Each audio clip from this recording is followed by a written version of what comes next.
Hi there, I'm nicodehaan, and welcome to Living a Primal Lifestyle, where we explore a return to a more balanced and natural wild world. To recover our natural health, regain our rights and freedoms, and I'm Ellen DeHaan. It's a beautiful day here in Durango, Colorado. It's 35 degrees, going up to 43 with a low of 21, and the sun is shining. And the snow is melting. And the snow is definitely melting, yeah. There's just a few spots left on the lawn. Please subscribe to our YouTube or Odyssey channels and hit the follow button, the like button, and we post also on Facebook and LinkedIn for your convenience. And if you hit the link below the show notes, you can maximize your nutrition with products from Mother Earth Labs. These are products that we use to supplement our diet. It's a great company. Now, we look at mainstream news stories about anti-aging, natural health, history, climate, as well as our freedom, and we do our own analysis. We suggest you do the same thing. All the topics for today are in the show notes listed below with a video in the description. Any questions or comments, use the link below the show notes at nicodehaan@me.com or comment on YouTube or Odyssey, and we'll answer those questions or comments or highlight them or whatever we do. Do we really know what we're doing? I think we're doing a really good job because we have no questions. That's right. Well, must be. Yeah, that's for sure. So let's start off today. Let me center this a little bit so we can see. The first article we have is The Truth About Fiber, Pulp Fiction, it says here.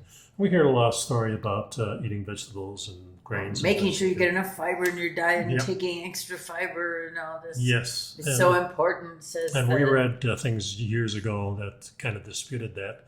And I really want to go over that because there is a big push for us not to eat animals and to become vegetarians and eat that kind of food. And we're always...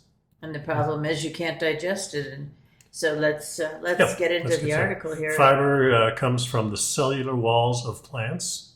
It provides shape and architectural support to the plant. Animals do not contain any fibers, although there's muscle fiber. Well, we call it a fiber, right. But it's not the same thing. Because we use bone and cartilage to support our bodies. Fiber is by definition indigestible by humans. So now there's two kinds of fiber. One is called soluble fiber, and the other one is called the insoluble.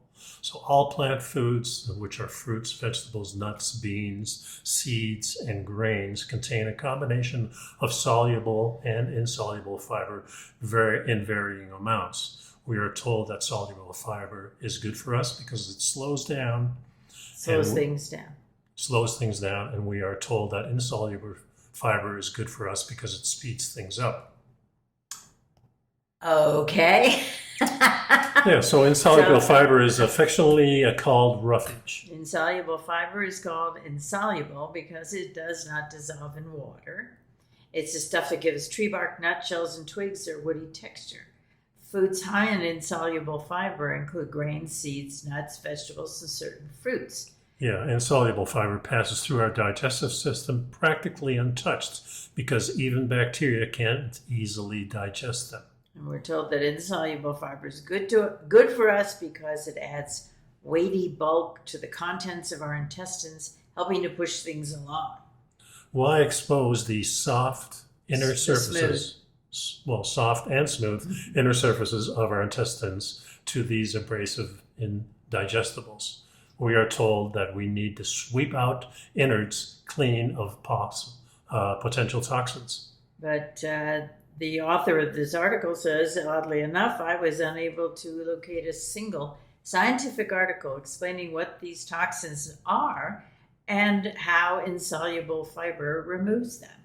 Yeah, so the biggest difference between soluble fiber and insoluble fiber, as it is the name implies, soluble in water. It can partially dissolve in water. Right, and it says soluble fiber is found in apples and pears, oats, pitted fruits, psyllium, citrus fruits, beans, berries, and Brussels sprouts, among other fruits. Yeah, most of the over-the-counter laxatives are made of soluble fiber, and that dissolves partially in water, forming kind of gel. And you can see this happening when you stir soluble fiber, such as the product Metamucil. Mucil in a glass of water, and that becomes that. And I remember a lot of people use that. It was very big for a while. Yeah. And in fact, I remember using that myself. Okay. And so now the question is, it says, according to what the narrative goes, and we're being told, viscous soluble fiber binds some of the LDL, what they call the low density lipids. So they call that bad cholesterol. Yeah. I really abhor that expression. Yeah, of course. Bad cholesterol. Yeah, because Good actually cholesterol. LDL actually has two forms, one real small particles and these real large fluffy ones. Large fluffy ones tend to be very, very good for your system, while the small ones are not. Yeah, but it totally depends on your system and everybody, the way you react and so on. And then it says gels, the narrative goes, gels move more slowly through the intestine than liquids. When we eat something sweet, along with the soluble fiber, the gel will slow down the absorption of sugar into the bloodstream, which may reduce blood sugar spiking. Yeah, and the swollen gel helps us feel full, so we will eat less food. May. Yeah. All these coulds, may, might. Well, Okay, so the question is, does fiber lower cholesterol levels? And the answer is yes. A recent review of studies on the effect of plant-based diets on cholesterol levels shows a maximum reduction in LDL cholesterols of about 1/3. And this is why fiber is advertised as heart healthy.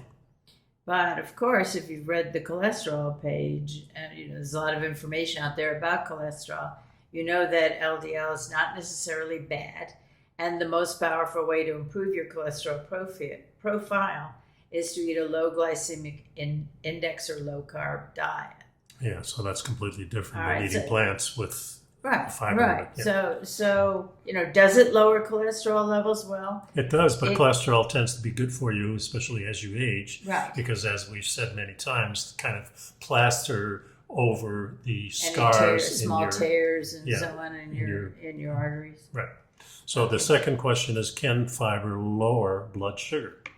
And the answer is is yes. Again, yes, but with qualifications.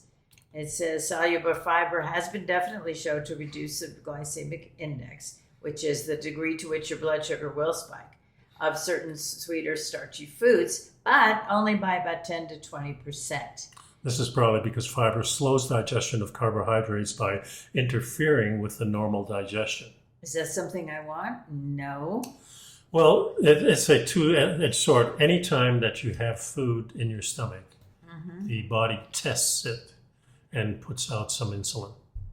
Okay, so when you to adjust the balance, to whatever adjust the balance, you're if taking there's in. too much sugar, your insulin will counteract that and even things out into stasis.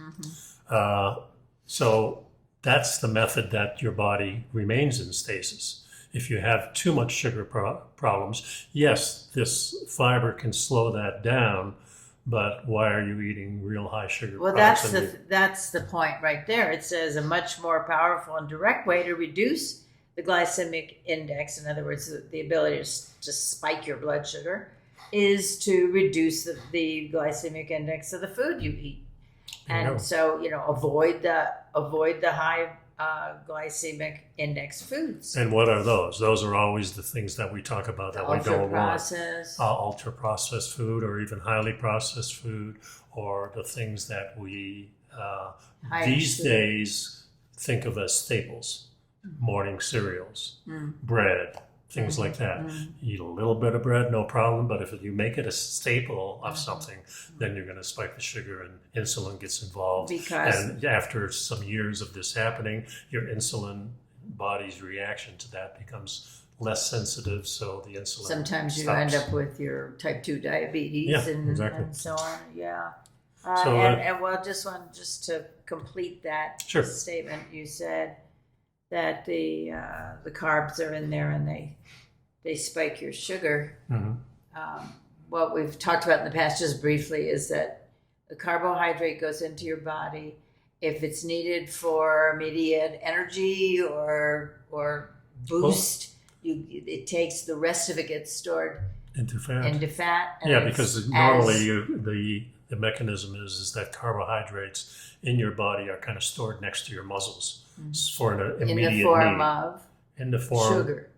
Yeah, kind of Glucose. like glucose. Yeah, and that's stored next to your muscles. So when your muscles need an emergency injection, sort of. Exactly. Yeah, that's what happens. Exactly. So on a normal basis, we are under the conclusion that our natural body energy is the fat that we eat from animal products mainly. And the reason for that is because that gives you a nice store. Everybody, even if you have a low index of fat, say only 10%, which a lot of athletes may have, that's plenty to get you through the day. Because it's a longer lasting and it it's burns more slow like a big log sustaining instead of twigs or paper. Right. Yeah. Okay. Okay, so the next question is, do high fiber diets help with weight loss? The answer is no. And there was an interesting analysis of 20 different studies of the use of guar gum, which is a soluble fiber supplement. And boy, it's in a lot of things. When I look at the ingredients in an awful lot of products, there's guar gum. But it says that, in fact, the guar gum caused abdominal pain, flatulence, diarrhea, and cramps. Yeah. And so the study concluded that guar gum is not efficacious for reducing body weight. And considering the adverse events that are associated with its use, the risk of taking guar gum outweigh its benefits for this in terms of weight loss. Yeah, and this is why if you're chewing gum, and there's a lot of stuff on the web these days that chewing gum is good for you because it strengthens your jaw and helps maybe get saliva. So that's good, but do you swallow the gum? No. Yeah, but guar gum is not related to gum. Well, in the sense it is. I mean, there is some. Well, guar gum is an additive. Yes, and it's used in gum. Not all the gum. Right. Yeah.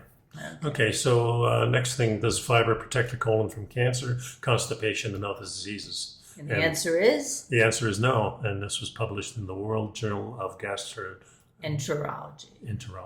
Yeah. Okay, so you are eating a diet that includes high glycemic and refined carbs. Soluble fiber will probably not help you lose weight, but it may soften your blood sugar spikes and may lower your cholesterol a little. So since fiber can be helpful in reducing the risk associated with eating a high carbo diet, is there any reason not to eat it?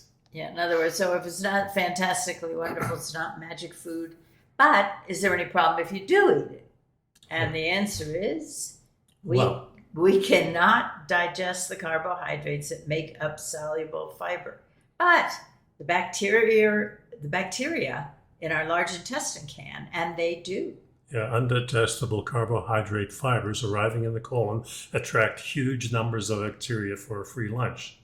Is there anything wrong with that? Well, bacteria doesn't exactly digest these carbohydrates. Bacteria ferments them. And in the process, they give off gases like carbon dioxide, hydrogen, and methane. So pretty soon humans are going to be right up there with the cows. Yeah, not only can the gases make you unpopular at parties, it says here, but they can also cause uncomfortable cramping and bloating, both common sense signs of poor digestion. So it says, listen to your body. Good digestion should not hurt. You may feel like eating less, but it's only because the soluble fiber swells in your system, attracting a swarm of bacteria, which ferment the fiber, generate a balloon of gases, creating a feeling of fullness. Yeah, in contrast, animal protein and fat are comfortably and efficiently digested by humans with virtually no gas produced. I think there's a lot of myths about that too. We are not meant to swallow concentrated extracts of plant fiber. We were designed to eat whole foods. This is why Mother Nature designed juicy, appealing fruits complete with their own water supply. So fruits eaten seasonally in their original form, which were not as sweet as the current fruits. Not so full of sugar. It's easy now. I remember going into an orchard when I was a kid and crab apples. Yeah, eating. Well, the crab apples were the sour ones. Oh, yeah. Yeah, but the other ones, delicious apples and those things, were really sweet, and you eat a whole bunch of those, and later on you get a stomach ache. Yeah, things like that. And of course, it spikes your blood sugar, which makes you more hungry also.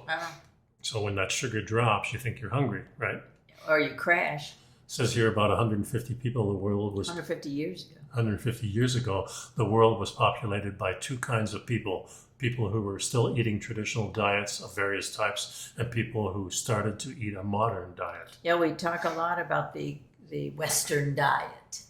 You know, The modern diet, the yeah. modern diet. So Yeah. the traditional diet folks were eating all sorts of things and depended on where they lived. So their diets varied tremendously from one culture to another. Some ate mostly meat, some ate meat and dairy, some ate poultry, grains, and vegetables, some ate fish, coconuts, and fruit. And all of these traditional people were incredibly healthy compared to us. All of them enjoyed extremely low rates of cancer, were virtually free of heart disease, diabetes, and obesity, sported strong teeth and bones, and had normal blood pressures. Whereas the modern diet folks were also eating all sorts of things depending on where they lived. So their diets also varied tremendously from one culture to another. They also ate some of the combination of meats, fish, nuts, fruits, vegetables, and grains. But what set them apart from the traditional people was that their modern diets were the addition of highly refined flour and large amounts of sugar. And in the 1870s, advances in modern milling technology saw stone grinding wheels replaced with steel rollers, capable of stripping the bran and wheat germ away from the soft center of each grain. This process resulted in the ability to produce ultra-fine, 100% fiber-free particles, the most refined flour in human history. Modern societies had also devised more effective and less expensive way to cultivate and distribute sugar to large numbers of people who previously could not afford to buy it. Yeah, sugar was a luxury for a long time. Only the rich could Right. have sugar. Mm-hmm. So it says, when the health of a traditional culture was compared to the health of a modern culture, the traditional culture came out on top. So it was clear to researchers that modern diets were not healthy. However, they assumed that it was because modern diets were lacking in fiber, not because the modern diets were loaded with refined carbohydrates. it's very interesting. When you have a hammer in your hand, everything looks like a nail. Yeah. We say that all the time. Yeah. But it's oh, these people aren't eating fiber, therefore it must be the reason that they're sick. Yeah, the author says here, I've yet to see a single scientific study demonstrating that fiber solves any of our problems. At the worst, fiber causes constipation, irritation, and damage to the inner lining of the intestines. Flatulence and pain result. At best, fiber reduces blood sugar spikes by 10 to 20%, reducing LDL cholesterol by about a third, and promotes a feeling of fullness. But if you're eating a diet that contains more than a small percentage of sugar and refined carbohydrates, you could eat a truckload of oat bran and never see your blood sugar, cholesterol level, or appetite come down to normal and stay there. Double-edged sword right there. To make things worse, 3 of the authors... Yeah, there was a big study done about whole grain cereal and how important it was. Yeah, most of the authors of the modern type of diet promoting that worked for big companies like General Mills. Who manufactured Cheerios and oat cereals and things like that. So. And that was in fact, the cereal that was used in the experiment. Yeah. Heart healthy Cheerios. You still see the commercials to this day. Yeah. Yeah, it's kind of... And it says in 2012, there was a randomized control trial of 63 people with chronic constipation. And it was conducted so that all participants were placed on a fiber-free diet for 2 weeks and then allowed to eat any diet they wished for the next 6 months. At 6 months, 41 people were still voluntarily following the fiber-free diet because they experienced 100% relief from their symptoms, whereas 100% of those who went back to eating fiber continued to suffer from the IBS symptoms. That's irritable bowel syndrome. Right. And I had that for many years. And of course, when we moved to Canada in 1951, one of the products that were slowly introduced to us was the cornflakes. Mm-hmm. And it was very, very convenient because now my mother could just put a bowl and the box and some sugar in front of us. And the milk in front of us and go do her house cleaning. So or do whatever she wanted. Yeah. Have a cup of coffee. And before it was fixing breakfast for the kids. And that was a whole big thing because it was bacon and eggs usually. It was also much cheaper to have a box the box of refined carbohydrates Yeah. sitting on the table. And being promoted as a healthy alternative, why not do that, right? So the bottom line about fiber in this article says, first, fiber is not essential for human life or health. Adding fiber to your diet cannot cure any health problems because it doesn't get to the root of the problem. If you eat risky, refined, and high glycemic index carbohydrates regularly, soluble fiber may soften your blood sugar and insulin spikes and may reduce your cholesterol a little by interfering with their digestion. If you find some soluble fiber supplements helpful, take care to drink plenty of water with them. And if fiber bothers your digestive system or you don't like eating it, you can safely avoid it because it's not essential to your health. Yeah. And some of the modern diets that we've proposed that people change to, like the carnivore diet, or not as extreme, the paleo style diet, or most of those things that are going towards getting away from these fiber things, we found that it's much, much healthier for us. It's easier. I certainly, when we went paleo, all my IBS problems went away. Yeah, and my situation was apparently I did have some kind of sensitivity to the grains. And then when I stopped eating whole grain cereal with soy milk for breakfast, I went down 2 belt notches. Well, also you went off statins. Yeah, but that was a very short period of time. Yeah, but the doctor recommended you go on statins because your cholesterol was getting too high. Remember? Oh yeah, well, Yeah. Give us a pill and we'll Right. fix everything. Yeah. So. Next article is called, "Is it time to rethink our weight loss paradigms?" Before you read, I mean, this is quite a comprehensive study.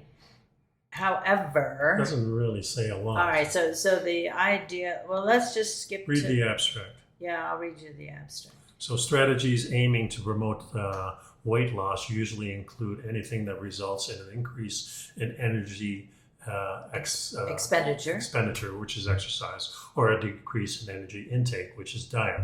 So the probability of losing weight is low, and the probability of sustained weight loss is even lower. So in the article, they're bringing some questions on the topic, and particularly interested in the focus on exercise interventions. Yeah.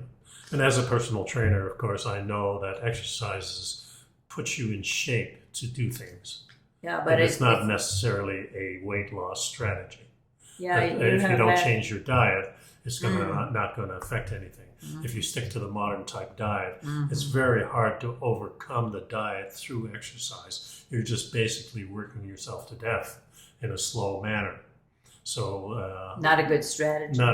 It's like going for a 2 or 3 mile run is good on a regular basis. That's not a bad thing you can do. But if you start running 10, 20 miles every single day, then you're overdoing it, and your joints, your muscles, everything. Injury. Yeah, and people do that long. And I was a runner for many years. I ran a couple of marathons. I also did lots of training at 50 miles a week, and I stopped running, I think, around 60 just before I started jiu-jitsu. The reason I started jiu-jitsu was to replace the feelings that I got from running. But my joints started aching.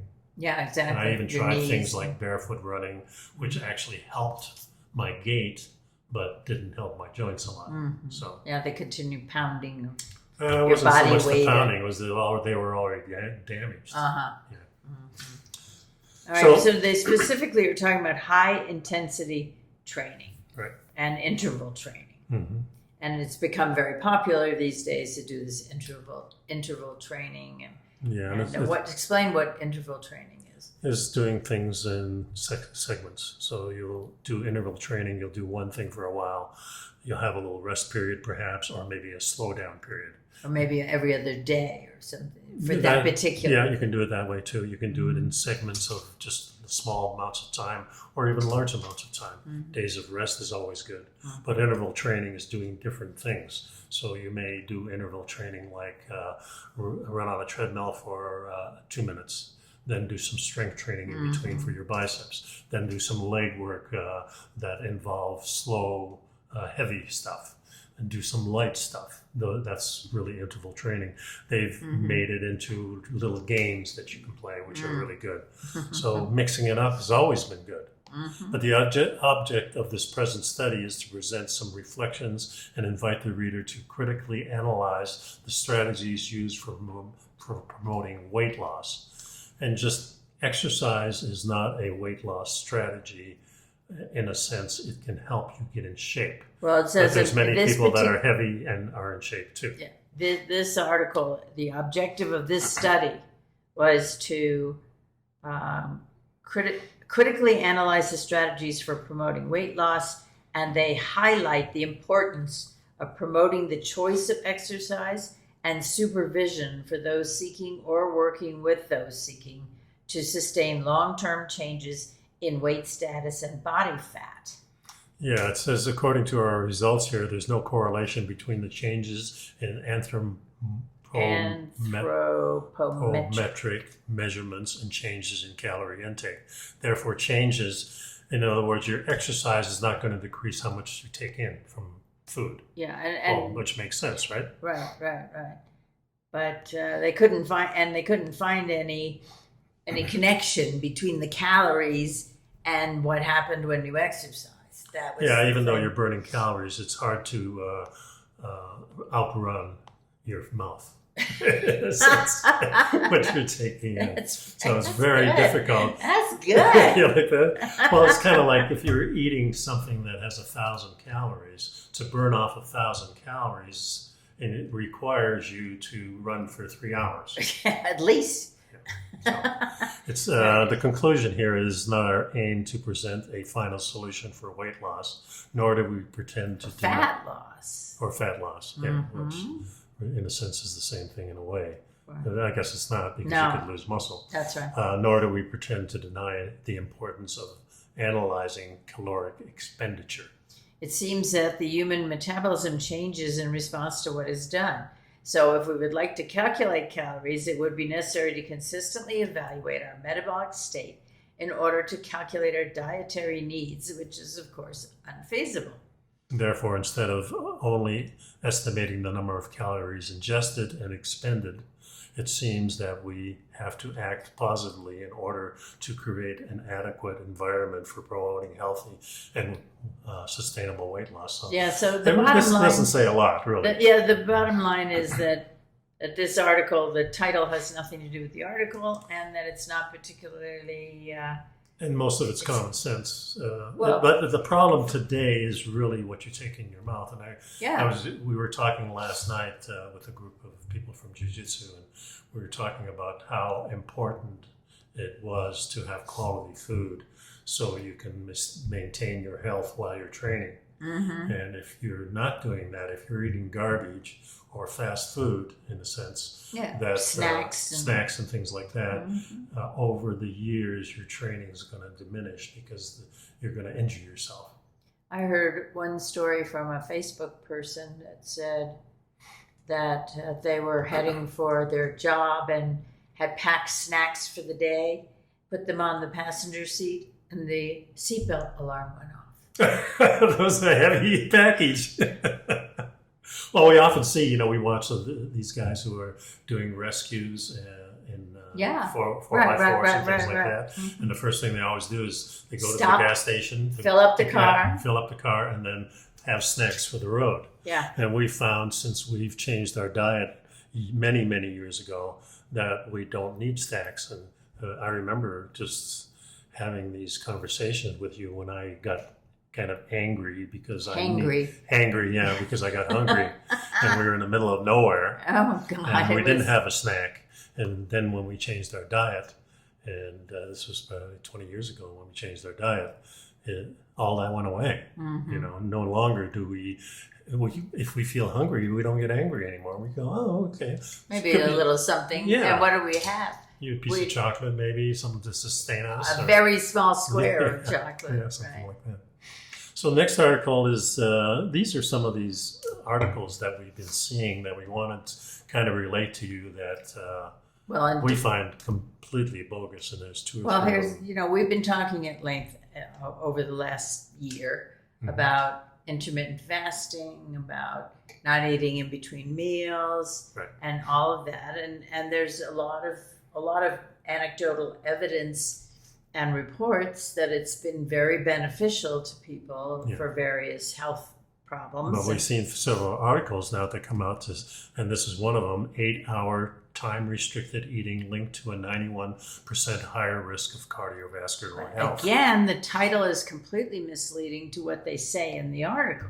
An analysis of over 20,000 U.S. adults found that people who limit their eating across a less than 8-hour per day time period restricted eating plan were more likely to die from cardiovascular disease compared to the people who ate across a 12 to 16 hour per day period. And now, and this is from the American Heart Association's. Well, of course it is.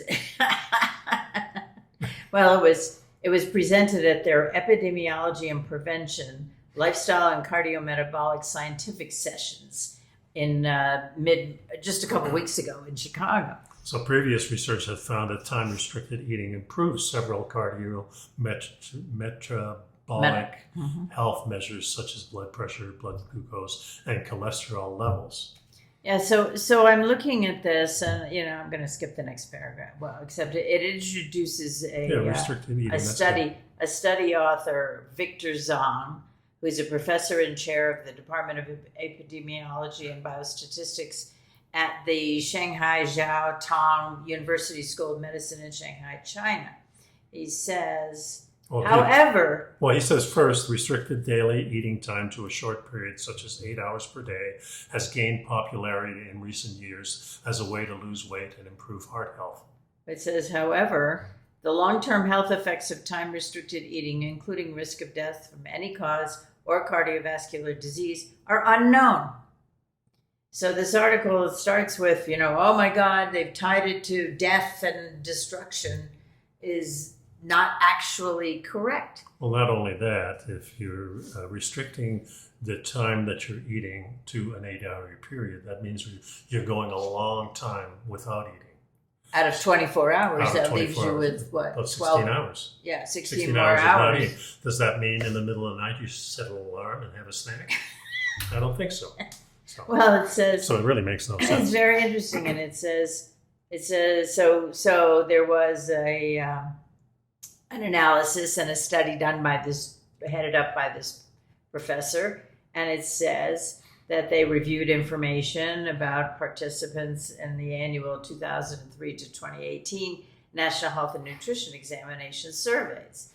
And they looked at people who died in the U.S. from 2003 through December of 2019, statistics from the CDC and Prevention's National Death Index database. And what did they find? Well, they found that people who followed a pattern of eating all their food across less than 8 hours per day had a 91% higher risk of death due to cardiovascular disease.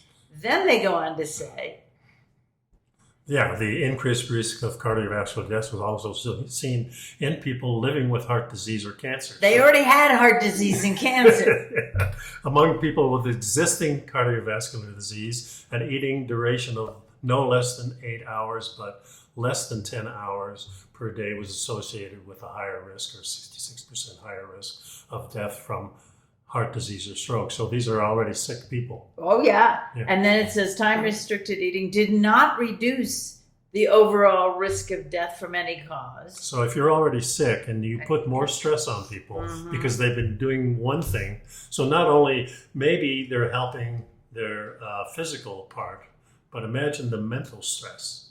Now you're asking people who have a heart condition or maybe having a stroke or high blood pressure, and they're going to say, okay, we're going to put a little more stress on you because you've been eating wrong, and we're going to restrict you. We're going to judge you, and we're going to require you, change your entire life. And then it says, finally, an eating duration of more than 16 hours per day was associated with a lower risk of cancer mortality among people with cancer. What? Because they're more comfortable. Because they've been doing that all along, right? I mean, it's just unbelievable. Oh my goodness! It says. Then he's quoting this researcher. It says, It is crucial for patients, particularly those with existing heart conditions or cancer, to be aware of the association between an 8-hour eating window and increased risk of cardiovascular death. But then he goes on to say, although the study identified an association between an 8-hour eating window and cardiovascular deaths, this does not mean that time-restricted eating actually caused the cardiovascular death. So it's like, what? And also the study's limitations included its reliance on self-reported dietary information, which may be affected by there's no doubt about it. affected by the participants' memory or recall and may not accurately assess the typical eating patterns. Yeah, factors that may also play a role in health outside of daily duration of eating and cause of death were not included in the analysis. So if you're a heavy smoker, if you're an alcoholic, or if you're... And nowhere did they talk about the quality of the food that they were eating. Right.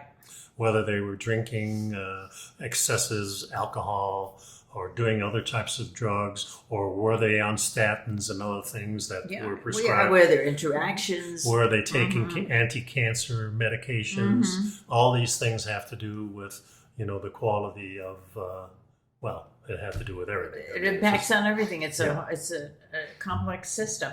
And it says that there are other people who looked at the study and said, there's a lot of information missing from this study. And one thing that's missing is the nutrient quality of the diets typical of the different subsets of participants.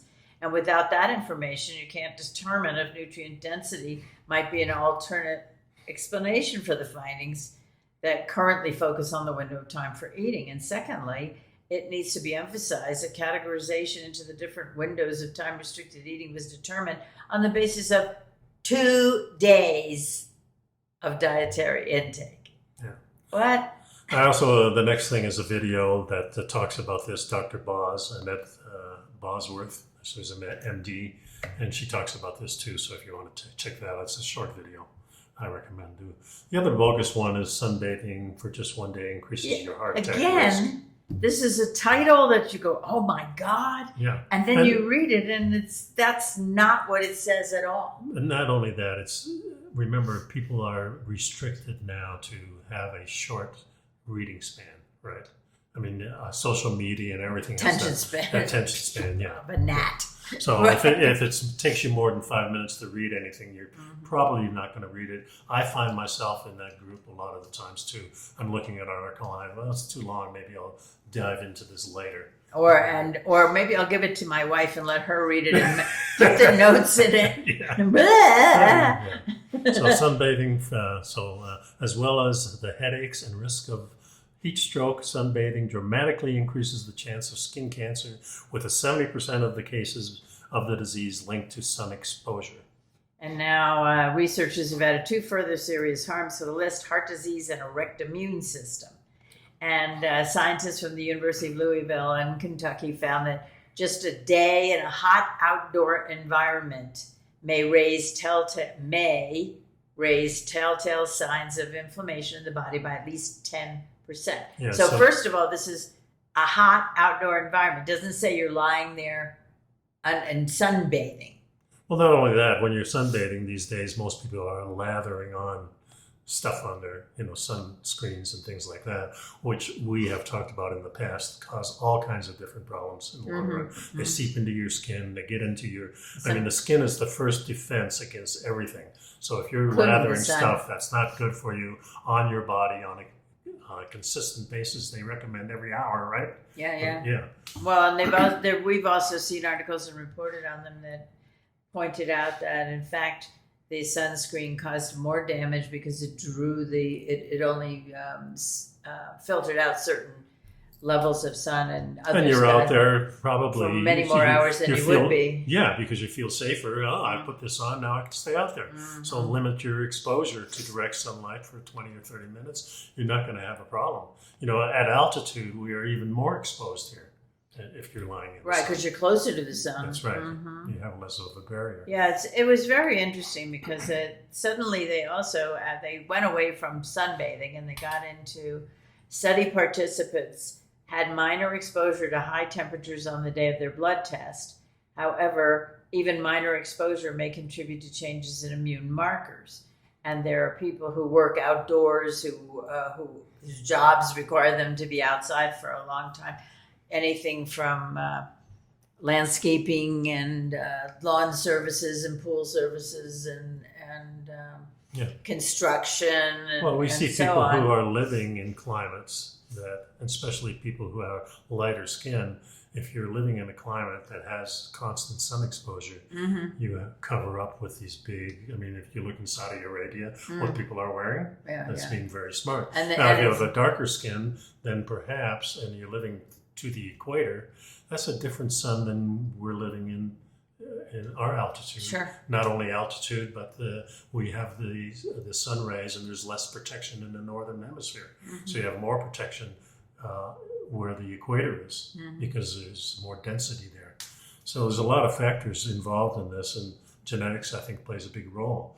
There's a reason why in most cases you'll find darker skinned people in the tropical areas. But no matter how dark your skin, you can still get a sunburn. Of course, yes. Yeah. But remember, they're probably running around not so much in the desert as they are in the tropical forest, right? Yeah, but it was shade. And, exactly what I'm saying. Yeah, and at the end of the article, it says there's a lot of discussion about immune system impact and B cells and T cells, and then it says during the hottest days of summer, people may be at a higher risk of heat exposure. They may also be more vulnerable to disease or inflammation. So it's kind of interesting. And spending time outdoors is a great way to get vitamin D, the CDC says. But wait a minute. The CDC says you should go outside and get vitamin D? Well, not while you have COVID. Wow. But it does say in this article, in addition to spending time outside is a great way to get vitamin D, the CDC said, but it can also be obtained safely through food and dietary supplements without the risks associated with overexposure to ultraviolet light. Yeah. Now, this is certainly a different tune than the CDC was singing a couple years ago. Yeah, certainly was. Oh my. So let's go to the last article here. Workout in a pill. Scientists move one step closer to an exercise mimicking drug. Of course, we all need this. And if you run, why would you run on the treadmill if you could just take a pill? Yeah. Oh my God. It says, in a new research, scientists have moved one step closer to bringing similar benefits from a pill to running on a treadmill or doing resistance training. The principal investigator is an associate professor of medicinal chemistry and anesthesiology at Washington University School of Medicine in St. Louis. Yes, as being able to trigger these cellular changes without exercise would be useful for older people. Well, I think older people need to be moving more. Well, people with muscle wasting disorders, and for those who lose, there might be something you could say if the person is paralyzed or like impaired so that they can't exercise. Yeah, but then they can't eat either, and you have to force feed them, and there's a whole... No, well, but there are people who have muscular and nerve degenerative diseases that they can't put the weight on their muscles and they can't build up their strength and so on, and something like this. And we want to be humane and keep those people alive no matter what. Yes, we do. But the old way would be if the tribe had to move, would you carry them along, or would they just say, no, don't carry me because it's too much burden on you? We've seen many articles. That's not even a realistic thing to think about in today's world. There's no way. I mean, you're not going to leave the weak and sickly behind. Especially if they're family, right? Oh, no matter what. Yeah. That's not going to happen. And and if it could actually make quality of life a lot better for someone, reduce pain, give them some strength, it would be a wonderful thing. But we know, humanity being what it is, that if I can pop a pill instead of walking on the treadmill for an hour, then what am I going to do? Well, in my case, I'm going to walk on the treadmill, but that's... the other benefit, of course, is if first of all, we're talking about people who are able to exercise, right? That's the first thing. If you're able to exercise, the feeling that you get from exercise outweighs any kind of drug as far as I'm concerned. Well, it's the best and simplest way to achieve your goal. Yeah. And it says here broadly, this is intended for those who face major physical barriers to exercising.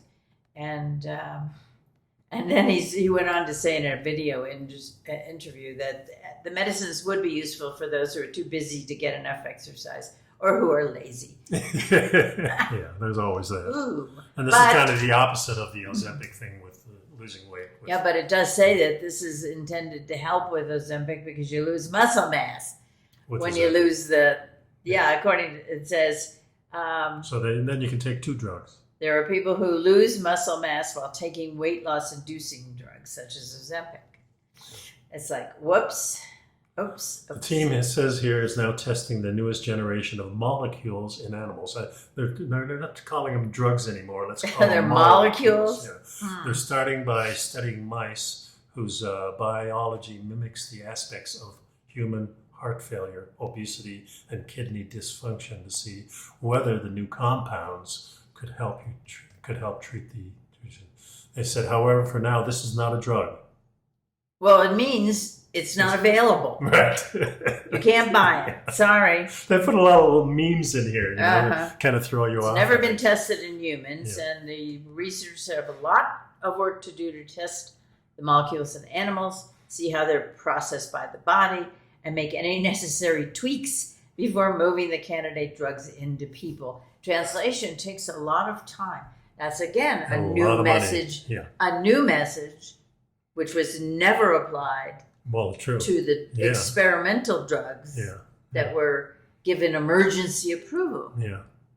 That's a whole different thing. Well, it depends how badly you want to not get on that treadmill or whatever you want to do. Anyway, that's the show for today, folks. Thanks for sticking around. We're gonna do a little shorter show from going forward. Yeah, I think we've been burned out at going a little bit too long, and we're trying to just hone in on just a couple of subjects. Stuff that we think you'll find interesting. Yeah. Anyway, thanks for sticking around, and we'll see you next time. Be well.